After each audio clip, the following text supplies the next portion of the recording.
السلام عليكم ورحمة الله وبركاته.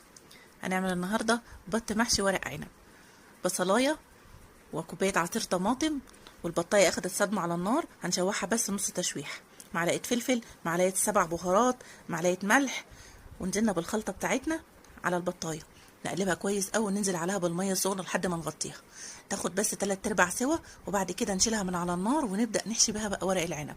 ورق العنب طبعا الخلطة بتاعتنا جاهزة واحنا عاملينها قبل كده مع بعض.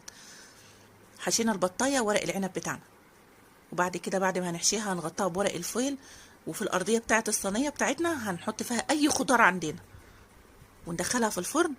تاخد معانا بقى ايه من ربع ساعه لتلت ساعه.